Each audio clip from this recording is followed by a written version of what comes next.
O nosso próximo objetivo é demonstrar, a partir dos axiomas dos inteiros, a assim chamada regra de sinais. Porém, antes disso, nós vamos explorar esse resultado de uma maneira pouco formal, de modo a deixar as ideias dessa prova muito mais naturais. Então, nós começamos aqui enunciando a regra dos sinais conforme ela é normalmente dada no ensino fundamental. O produto de dois termos é positivo se eles tiverem o mesmo sinal, isso é, ambos forem negativos ou ambos forem positivos. E é negativo se eles tiverem sinais opostos. A maior parte dos estudantes conhece essa regra e até sabe aplicá-la corretamente. Porém, são pouquíssimos os que realmente compreendem por que ela funciona, porque muitos professores omitem qualquer explicação a esse respeito. O que é muito lamentável, porque você desperdiça uma chance de mostrar a esses estudantes que existe um motivo para as leis matemáticas serem do jeito que elas são. O que acaba por popularizar uma falsa noção de que a matemática não passa de um conjunto de regras misteriosas e totalmente arbitrárias, quando, na verdade, existe um motivo para cada uma das regras matemáticas. Uma forma de entender por que positivo vezes negativo resulta em negativo é através da costumeira interpretação de números negativos como sendo representações de dívidas. Então, por exemplo, considere a expressão 8 vezes menos 17. Então, nós interpretamos esse menos 17 como sendo uma dívida. Alguém deve 17. Então, 8 vezes menos 17 corresponde a 8 dívidas de 17. Ou seja, o que você tem é uma dívida no total de 8 vezes 17. Se o valor de 8 vezes menos 17 corresponde a uma dívida de 8 vezes menos 17, então 8 vezes menos 17 tem que corresponder ao negativo desse valor aqui. Então, 8 vezes menos 17 corresponde a menos 8 vezes 17, ou seja, 8 vezes menos 17 é a mesma coisa que menos 8 vezes 17.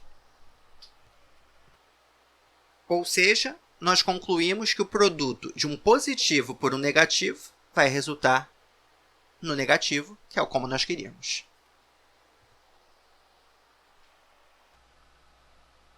Existe ainda uma forma algébrica de se concluir que o produto de um positivo com um negativo resulta em um negativo. Aqui nós faremos um caso numérico, né?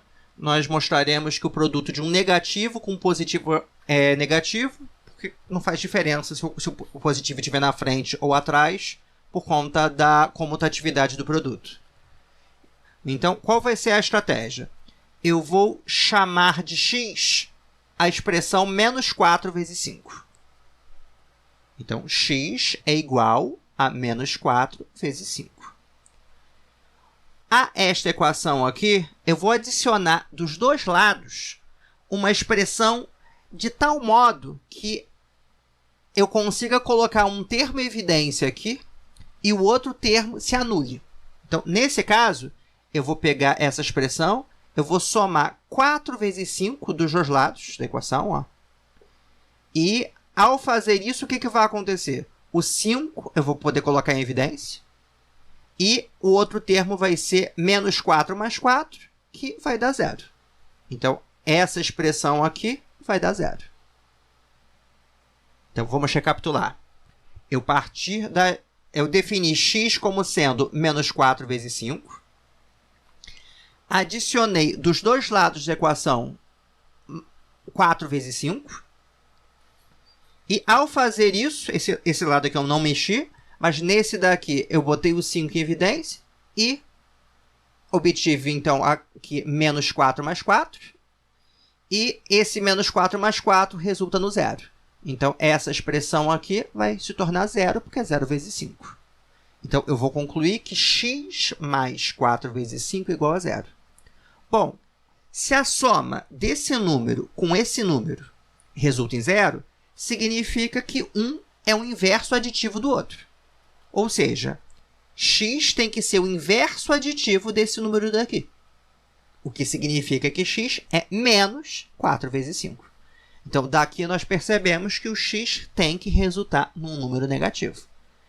É claro que esse exemplo está particularizando escolhendo aqui o menos 4 e 5, mas o mesmo argumento valeria para qualquer dos pares de números, sendo um negativo e um positivo. Bom, agora que nós já estamos convencidos de que o produto de um positivo com um negativo precisa realmente resultar no negativo, como é que nós sabemos que o produto entre dois negativos precisa resultar em um positivo? Bom, nós podemos proceder de maneira análoga. Então, aqui, nesse exemplo, eu defino x como sendo menos 3 vezes menos 7. Para exemplificar o caso de um produto entre dois negativos. Então, eu vou tentar utilizar a mesma estratégia. Eu vou adicionar dos dois lados da equação uma certa quantidade de forma a colocar algo em evidência e anular o outro termo. Então, nesse caso, eu escolhi adicionar dos dois lados da equação menos 3 vezes 7. Tá? Porque quando eu somar menos 3 vezes menos 7 com menos 3 vezes 7, eu vou colocar o menos 3 em evidência e obter menos 3 multiplicado por menos 7 mais 7. Então, esse menos 7 mais 7 vai virar zero. Então, a expressão vai ficar menos 3 multiplicado por zero, que é zero.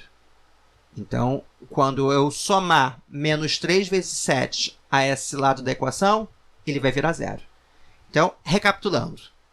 Eu partir da definição de que x é menos 3 vezes menos 7, e eu preciso achar o valor de x. Então, eu vou adicionar dos dois lados da equação o valor menos 3 vezes 7. E, ao fazer isso, eu vou desenvolver esse lado, colocar menos 3 em evidência.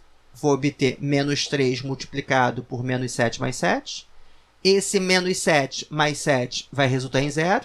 Então, eu vou obter menos 3 vezes zero, que vai dar zero. Então, nesse lado da expressão eu não mexi.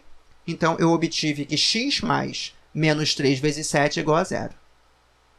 Bom, só que nós já estamos convencidos que o produto entre um negativo e o positivo é um negativo. Então, menos 3 vezes 7 é a mesma coisa que menos 3 vezes 7. Estou usando o resultado que eu já obtive antes. Eu sei que esse daqui é a mesma coisa que menos 3 vezes 7. Então, substituindo aqui, eu concluo que faltou zero aqui nessa expressão, né? Vamos ajeitar esse zero que ficou faltando. Esse zero aqui. Então, x mais menos 3 vezes 7 resulta em zero. O que eu fiz? Eu parti dessa equação, eu usei que isso daqui é a mesma coisa que isso aqui em verde. Então, eu substituí isso pelo que tem em verde. A expressão ficou x mais menos 3 vezes 7 igual a zero. Bom, x somado com isso resulta em zero. Se dois números somados resultam em zero, é porque um tem que ser o inverso aditivo do outro. Então, esse x ele tem que ser o inverso aditivo desse número daqui. Ou seja, o x tem que ser menos esse número daqui. Então, x é menos isso daqui. Só que, então, o que é o x? X é o inverso do inverso de 3 vezes 7. Quer dizer, o primeiro menos desfez o segundo. O oposto do oposto volta para o original. Então, x tem que ser 3 vezes 7, que é o positivo do produto.